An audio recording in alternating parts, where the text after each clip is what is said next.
Eto na, napiko na si Devin Booker na involved sa away mga idol. Hindi kinaya ni Kevin Durant yung nangyari. Nilabasan ng dila ni Anthony Edwards. Nag-stare down pa si Ant-Man.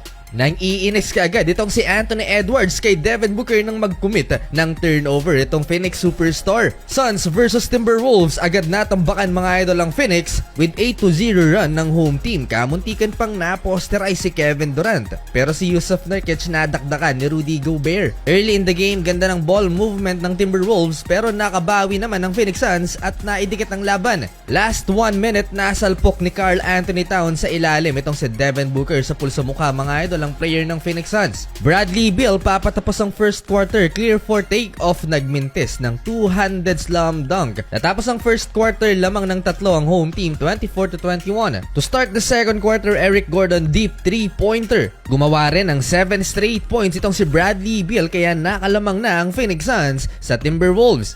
Hindi pa napapa-take over si Kevin Durant for Phoenix. Total team effort ang ginawa nila. Umabot ng 8 points ang lamang ng Phoenix Suns sa home team. Anthony Edwards beyond the arc, nag-airball mga idol. Si Mike Conley ang leading scorer ng Timberwolves at nag-iisang mintis pa lamang.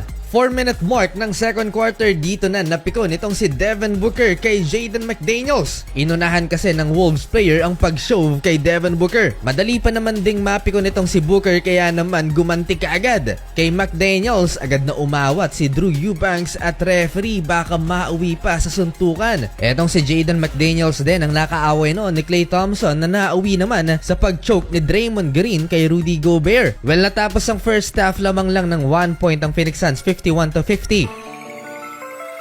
Third quarter, bad news for Phoenix Suns dahil na-injury ang isa sa kanilang sharpshooter na si Grayson Allen. Bumalik sa locker room na may alalay mga idol. Well, nagkasunod-sunod ang puntos ni Karl Anthony Towns at muling nakuha ng home team ang kalamangan sa visiting team, 60-57 under 8 minutes.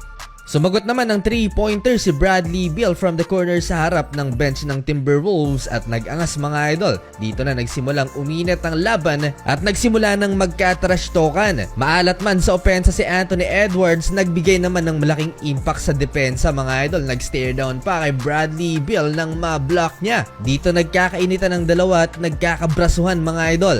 Grabe yung full court pressure na in-apply ni Anthony Edwards dito kay Bradley Beal. Pinoprovoke pa ng Suns guard na magalit itong si Ant-Man. Eto mga idol, 1-on-1, nag-ISO si Anthony Edwards, natirahan ng mid-range si Kevin Durant.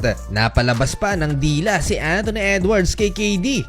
Natapos ang third quarter, lamang na ng 7 points ang Minnesota Timberwolves, 78-71. Fourth quarter, Mike Conley and Rudy Gobert connection. Nalibre sa ilalim ang French big man. In control ang Minnesota Timberwolves at lumobo na sa 10 points ang lamang nila. Umiiyak na mga idol sa referee itong si Devin Booker nang matawagan siya ng offensive foul. Hindi magandang senyales to for Phoenix Suns. Malapit nang umabot ng 20 points ang lead ng Timberwolves. Mukhang mapapaaga ang trip to Boracay mga idol ng Phoenix. Nakakalimang turnovers na si Devin Booker at todo kantsaw mga idol ang home crowd sa kanya. Below average mga idol ang shooting ni Devin Booker, Kevin Durant at Bradley Beal kaya naman nahihirapan sila sa Minnesota Timberwolves. Anthony Edwards 3-pointer down the stretch at na-high blood na nga ang coach mga idol ng Phoenix Suns na si Frank Vogel. Dahil sa tingin niya parang may pinapaboran ng official mga idol. Nagtala na ng 11 steals ang Minnesota Timberwolves. Yan ang dahilan kung bakit sila ang number 1 defensive team in NBA. Lubhang naapektuhan ang shooting ng Big 3 ng Phoenix. Mamaw itong si Jaden McDaniels, hindi lang pang depensa, 25 points na mga idol. Lalo pang nasira ang araw ni Devin Booker nang ma-fouled out siya mga idol sa last 2 minutes. Well, nilabas na rin naman mga idol ang starting 5 ng Phoenix Suns dahil masyado ng malaki ang lamang ng Minnesota Timberwolves. 2-0 na in favor of Timberwolves mga idol.